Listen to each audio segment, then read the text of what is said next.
हाय सुप्रभात, good morning. पता नहीं क्यों गुड आफ्टरनून मुझसे निकलने वाला था। अभी तो मंडे लंबा शुरू हुआ है, पूरा हफ्ता है, 5 दिन कामकाज करना है।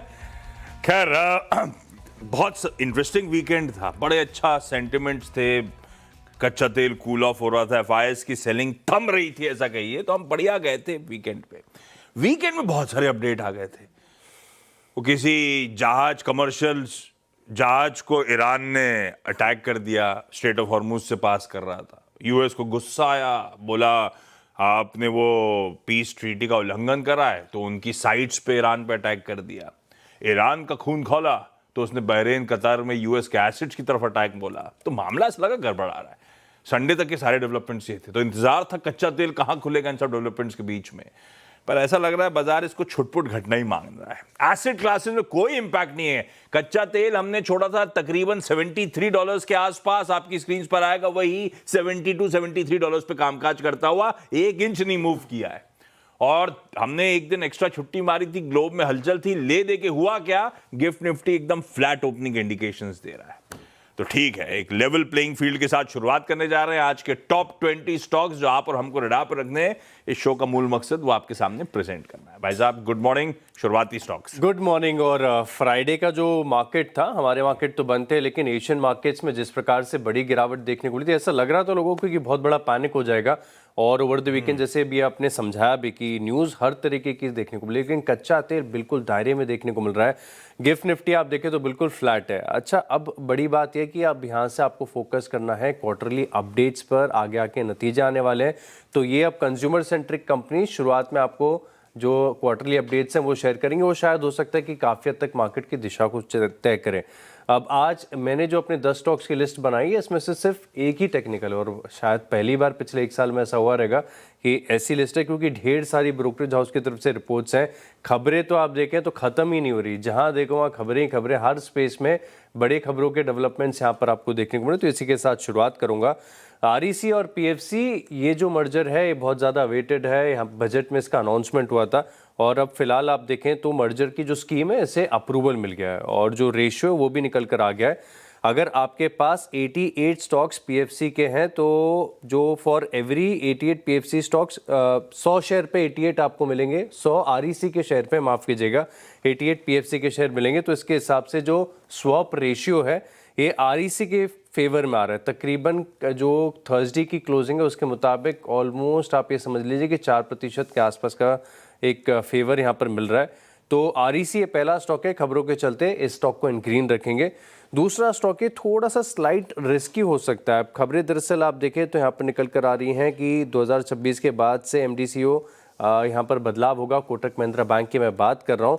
तो ऐसे में एक स्लाइटली मार्केट को थोड़ा सा आप देखें तो नर्वसनेस होती है, लेकिन जिस प्रकार की ब्रोकरेज हाउस की रिपोर्ट्स निकल कर आ रही हैं, कोटक महिंद्रा बैंक लाइकली है कि इंटरनल यहाँ पर रोटेशन ही आपको देखने को मिले। अब सीएलएससी की रिपोर्ट मुझे बहुत बढ़िया लगी है, तो आउट परफॉर्म की रेटिंग दे रहे हैं, 409 का भाव है, हालांकि टारगेट इनका सिर्फ 440 ही है, लेकिन कोटक महिंद्रा बैंक ध्यान रखिएगा बड़े सालों से चला नहीं है। अब ये बता रहे कि क्रेडिट ग्रोथ आप देखें तो काफ़ी ज़्यादा हेल्दी है। एसेट क्वालिटी को लेकर स्ट्रेस कोटक महिंद्रा बैंक में कभी था ही नहीं, और साथ में आप देखें तो यहाँ पर बता रहे हैं कि एक next leap of growth valuation के लिहाज से भी आ रहा है। तो कोटक महिंद्रा बैंक स्टॉक को इन ग्रीन रखा है। बिल्कुल ठीक। मैंने परसिस्टेंट सिस्टम्स, मेरे ख्याल से वीकेंड की सबसे इंटरेस्टिंग खबरें स्टॉक से साथ जुड़ी हुई हैं, पर स्ट्रीट कैसे लेगा वो देखते हैं। मैं खबरें समझाता हूं, मैं कलर शेड ग्रीन ही रख रहा हूं, इवेंचुअल पॉजिटिव तो मैं मान रहा हूं। एक इन्होंने 2 अपडेट्स में, एक तो इन्होंने मैसिव 6.5 साल की स्ट्रेटेजिक सर्विसेज एग्रीमेंट करा है एक यूएस के टेक जायंट से, जिसका नाम डिस्क्लोज नहीं करा है। $650 मिलियन की टोटल कॉन्ट्रैक्ट वैल्यू, यानी कि एनुअल रन रेट पकड़ लीजिए $125 मिलियन के आसपास का बढ़िया long term revenue visibility persistent systems के पास आ रही होगी। दूसरा, इन्होंने एक फ्रैंकफर्ट स्टॉक एक्सचेंज में, जर्मनी हेडक्वार्टर्ड कंपनी है नगारो, वो एक प्रोमिनेंट डिजिटल इंजीनियरिंग फर्म है, उसको एक्वायर करने का अनाउंसमेंट करा है। पहले 21% एक्वायर करेंगे उनके एक लार्जेस्ट एंकर शेयर होल्डर से, उसके बाद 100% के लिए all cash public tender offer लेकर आएंगे। सक्सेसफुल हुआ तो 1.1 बिलियन। सक्सेसफुल कब होगा? जब 50% प्लस एक शेयर सरेंडर हो जाए, तो इनके फेवर में आएगा। 1 बिलियन 1.1 बिलियन डॉलर का ट्रांजैक्शन होगा, लेकिन पूरी तरह से ट्रेजेक्टरी बदल जाएगी परसिस्टेंट की। तो इमीडिएट थोड़ा सा कंसर्न हो सकता है, क्योंकि आप अपने और जो वैल्यूएशंस पे ट्रेड कर रहा है, जिस भाव पे ट्रेड कर रहा है, वो फ्रैंकफर्ट स्टॉक एक्सचेंज में उससे सिग्निफिकेंट प्रीमियम दे रहा है परसिस्टेंट सिस्टम्स। इवेंचुअल पॉजिटिव मान रहा हूं, देखते हैं आज कैसे बिहेव करेगा स्टॉक। आप सिर्फ रेडार पे रखिए। अगले स्टॉक हेक्सावे टेक्नोलॉजीज, एंथ्रोपिक का ऑथोराइज्ड रीसेलर बना है अमेजॉन बेडरॉक पे। बेसिकली अमेजॉन वेब सर्विसेज पे जो एंथ्रोपिक का सॉफ्टवेयर है, उसके लिए ये लोग बेचेंगे। तो ये बन गए हेक्सावेयर सर्विस लेयर। उसकी बढ़िया खबर है, सिलेक्टिव कंपनी ग्लोबली जैसा कर रही है, हेक्सावेयर भी इन ग्रीन, दोनों आईटी कर दिए। अगले कौन से? अगले स्टॉक में टाइटन यहाँ पर नजर रखिएगा। और जैसे कि शुरुआत में हम बता भी रहे थे कि अब क्वार्टरली अपडेट्स आने शुरू हो जाएंगे। अब गोल्ड में आप देखें तो मोमेंटम काफ़ी बढ़िया देखने को मिला है। एक तो गोल्ड थोड़ा सा सस्ता हुआ है, ये जो जियोपॉलिटिकल स्ट्रेस था ये भी अब काफ़ी हद तक देखिए समझ लीजिए खत्म ही हो चुका है। अब ऐसे में टाइटन पर ब्रोकरेज हाउस की तरफ से बहुत अच्छी रिपोर्ट्स यहाँ पर आई। आज भी बड़ी एक इंटरेस्टिंग रिपोर्ट आई है, जहाँ पर एक्यूमुलेट की रेटिंग के साथ 5250 का टारगेट दिया गया है। और टाइटन में अगर आप देखें तो ये बताई जा रही है कि ग्रोथ यहाँ से और देखने को मिलेगी। और पूरी जो ज्वेलरी स्पेस है, इंडस्ट्री है, इसमें ग्रोथ तो ज़बरदस्त है। In fact Q1 of FY27 30% plus growth, इतने बड़े बेस के बावजूद लगातार कई सालों से ट्रैक रिकॉर्ड है ज़बरदस्त ग्रोथ दिखाने का। और अब बाकी के जो सेगमेंट्स है ये भी पिकअप कर रहे हैं और मुझे बढ़िया लग रहा है टाइटन, तो स्टॉक को इन ग्रीन रखेंगे। अगला स्टॉक है केईसी इंटरनेशनल। यहाँ पर आप भी अब फोकस करेंगे, इन ग्रीन रखा है केईसी इंटरनेशनल को। यहाँ पर दरअसल पावर ग्रिड ने इनको बैन किया था नए टेंडर्स में बिड करने के लिए। और ये जो है इन्होंने करीब करीब ये समझ लीजिए कि पिछले साल का मामला है। और जब ये खबर आई थी तब केईसी इंटरनेशनल में बड़ी गिरावट है, क्योंकि ऑर्डर बुक में पावर ग्रिड बड़ा योगदान रखता है। 9 महीने के लिए प्रतिबंध लगाया था, लेकिन अब केईसी इंटरनेशनल ने अपडेट से कर बताया कि पावर ग्रिड की तरफ से ये जो प्रतिबंध है इसे रिवोक कर दिया गया है, तो दोबारा से बिड कर पाएंगे, तो नई एवेन्यूज खुल रही हैं यहाँ पर। केईसी इंटरनेशनल अच्छी खबर है, इन ग्रीन रखा है। 2 डीमर्जर के अपडेट आए वीकेंड पे। एक तो वीकेंड मतलब थर्सडे शाम को आया एस्ट्रल लिमिटेड का। ये कह रहे हैं कि इनके बोर्ड ने composite scheme of arrangement corporate restructuring को मंजूरी दी है, जिसमें अपने फास्ट ग्रोइंग केमिकल बिजनेस को एक completely separate public listed company में तब्दील करने जा रहे हैं। बेसिकली ये कंपनी अपना केमिकल बिजनेस अंडरटेकिंग एस्ट्रल केमी नाम की कंपनी बनाएगी, उसमें डाल देगी। तो एस्ट्रल केमी में होगा इनका केमिकल, पेंट और कोटिंग का बिजनेस। कुल मौजूदा रेवेन्यू का 21%। एग्जिस्टिंग एस्ट्रल के पास प्लम्बिंग और पाइप बिजनेस होगा। तो बढ़िया वैल्यू अनलॉकिंग की तैयारी, I am hoping value unlocking की तैयारी हो रही है, लेकिन इन ग्रीन है आज के लिए तो। और एक और सरप्राइज के तौर पे प्रिकॉल का डीमर्जर अनाउंस हुआ। इन्होंने भी कहा हम भी एक बिजनेस कार्व आउट कर रहे हैं, अपना हाई टेक इलेक्ट्रॉनिक डिवीजन को अलग करेंगे। तो स्पिन ऑफ वर्टिकल होगा प्रिकॉल ऑटोटेक। ये एक नई एंटिटी होगी जिसमें इनके ड्राइवर इंफॉर्मेशन और कनेक्टेड व्हीकल सॉल्यूशंस का धंधा होगा।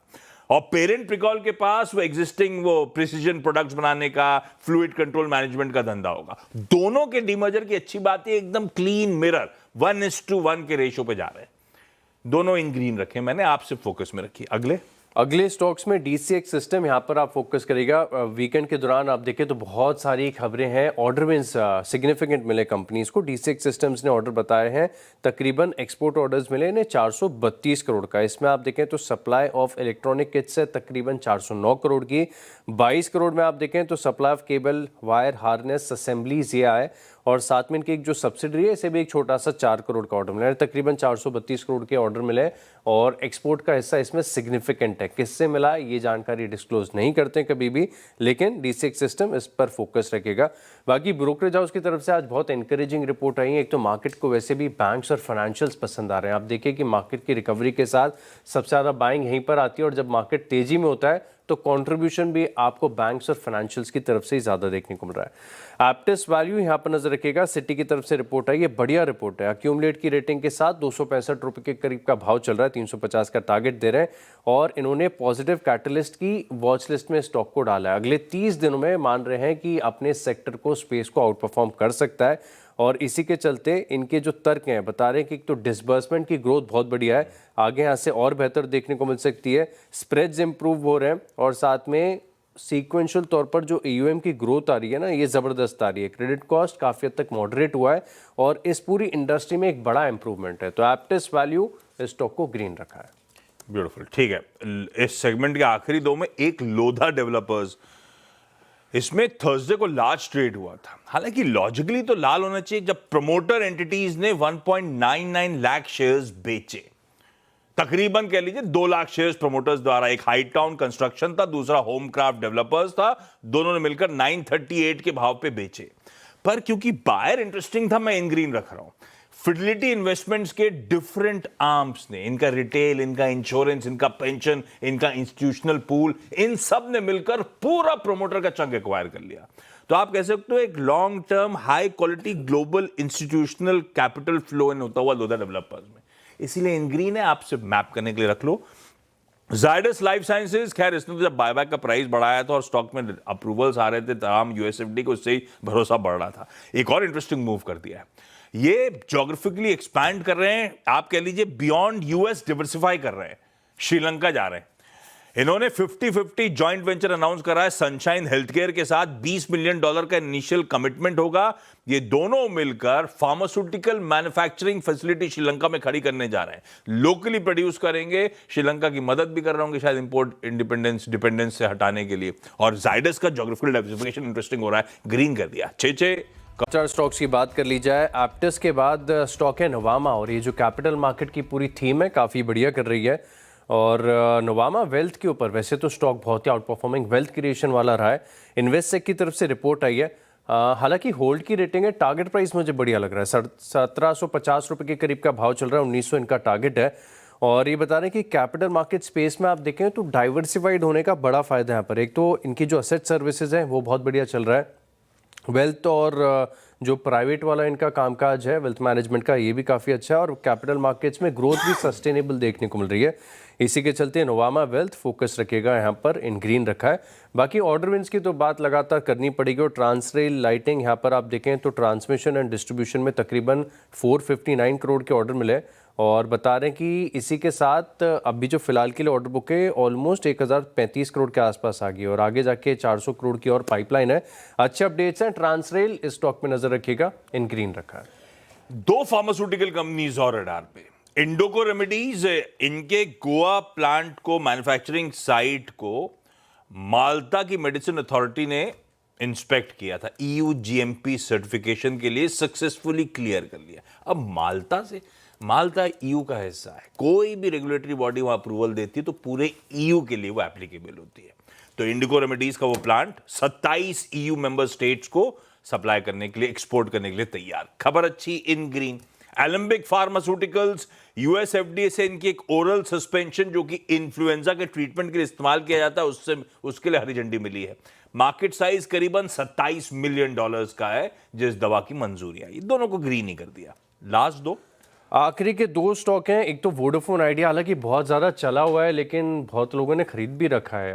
रिटेल का इंटरेस्ट स्टॉक के ऊपर लगातार रहता है। अब ट्राई का डेटा है मई के महीने का, ये डिले के साथ, लैग के साथ ही आता है। वोडाफोन आइडिया खास बात ये थी कि सालों साल लगातार सिर्फ और सिर्फ सब्सक्राइबर बेस इनका घटा है, लेकिन आप पिछले 3 अपडेट से देखिए किस प्रकार का टर्न अराउंड है। जब अच्छा होता है ना तो सब कुछ अच्छा होने लगता है एक के साथ एक। अब ये अपडेट देखकर ये बता रहे कि 1,21,000 नए ग्राहक इन्होंने जोड़े हैं, और ये अपना सिग्निफिकेंट हो जाएगा, क्योंकि इससे पहले जो एडिशन का डेटा है तो 53,000 के आसपास था। पिछले 3-4 महीने में बहुत बढ़िया अपडेट्स आए हैं। हालांकि स्टॉक चलने के बाद थोड़ा कूल ऑफ हो रहा है, लेकिन जिनके पास है इनके लिए अच्छी खबर है। वोडाफोन आइडिया स्टॉक को ग्रीन रखा है। अच्छे दिन आते हैं तो सब बढ़िया होने लगा। इन्होंने स्पॉटिफाई के साथ करार करा है, तो अगर आप वोडाफोन के पोस्टपेड कस्टमर हैं तो स्पॉटिफाई का प्रीमियम एक्सपीरियंस आपके लिए फ्री। हाँ, ये अब ये अच्छे दिन आते हैं तो ये सब होने लगता है। अब आप एक्सपीरियंस देना शुरू कर रहे हो पब्लिक को। तो एक्सपीरियंस काफ़ी लगातार बढ़िया होता जा रहा है। वोडाफोन आइडिया एक के बाद एक अच्छी खबरें। आखिरी स्टॉक है और एकमात्र स्टॉक इन ग्रीन रखा है, पेटीएम। यहाँ पर फोकस रखेगा, टेक्निकल तौर पर अपनी लिस्ट में शामिल किया। फ्राइडे का जो, माफ़ कीजिएगा, फ्राइडे तो छुट्टी थी, थर्सडे का जो प्राइस एक्शन था ना बहुत अच्छा था। डे हाई के करीब की क्लोजिंग रही है, बढ़िया वॉल्यूम्स के साथ एक्शन यहाँ पर देखने को मिला है। तो पेटीएम आखिरी stock in green. 2 order back करने की खबरें मैं भी मेंशन कर देता हूं। एक ट्रांसलेट लाइटिंग ऑर्डर मिला था जो भी मेंशन हुआ। अशोका बिल्डकॉन को गुआना का हाईवे प्रोजेक्ट मिला, $35.42 मिलियन का ये प्रोजेक्ट बैक करते हुए। बढ़िया इंटरनेशनल ऑर्डर मिल रहा है, साइज भी बढ़िया है, इन ग्रीन कर दिया इसको। एक BEML को हालांकि पता है, हालांकि है तो ऑर्डर, लेकिन क्या है, ऑलरेडी मिला हुआ इंटरनेशनल क्लाइंट से, उसने एडिशनल $5-5.5 मिलियन का और ऑर्डर दे दिया, तो उसके कुल ऑर्डर की वैल्यू अब $42 मिलियन के आसपास हो गई। पर मैं पता वीकेंड पे एक चीज टटोल रहा था, पश्चिम बंगाल सरकार ने डिसाइड किया है कि क्या कहते हैं उसे, वो ट्रामवे क्या होता है वो कोलकाता में, वही है जो आपने बताया। वो रिवाइव करने की तैयारी कर रहे हैं। तो फिर मैं ढूंढने निकला कहीं बीएमएल तो नहीं वो ट्राम कार्स बनाती है, पर बीएमएल नहीं, उनकी अपनी एक कोच फैक्ट्री वो बनाती है। ट्रैम्स बोलते हैं ना उसे, पता नहीं, कोलकाता ट्राम भी बोलते हैं मेरे ख्याल से, कोलकाता ट्राम, वो रिवाइव कर रहे हैं। पर वो एसेंस है उस सिटी का, बहुत अच्छा आइडिया है वैसे वो। खैर, चलिए ब्रेक के बाद आपका स्वागत है और अब देखते हैं 20 स्टॉक्स का रिकैप। शुरुआत मैंने की आरईसी के साथ, इसके अलावा Kotak Mahindra bank, brokerage house की तरफ से नोट्स काफी बढ़िया यहाँ पर देखने को मिला। टाइटन यहाँ पर भी फोकस रखेगा, केसी इंटरनेशनल के लिए अच्छी खबर है। डीसीएक्स सिस्टम बड़ा ऑर्डर विन है, Aptus value, Nuvama, well, Transrail lighting, Vodafone Idea और पेटीएम, इन स्टॉक्स को भी लिस्ट में शामिल करें। सब हरे, 10 और जोड़ दीजिए। वैसे खबरें ऐसा नहीं है, लाल हरी दोनों है, पर मैंने भी ना हरा ही हरा आइटम चुना है। परसिस्टेंट सिस्टम्स आप वॉच करिएगा, एक बहुत बड़ा एक्विजिशन करने की तैयारी हो रही, तो देखते हैं स्ट्रीट कैसे लेगा, लेकिन इवेंचुअली पॉजिटिव दिखती हैं खबरें, इसीलिए ग्रीन ही रखा है। हेक्सावेयर, एस्ट्रल, प्रिकॉल, लोधा, जाइडस, इंडोको रेमेडीज, एलेम्बिक फार्मा, अशोका बिल्डकॉन और बीईएमएल सब न्यूज फ्लोज हैं, और सबके बीच में खबरें अच्छी थी तो कलर्स इन ग्रीन रखें।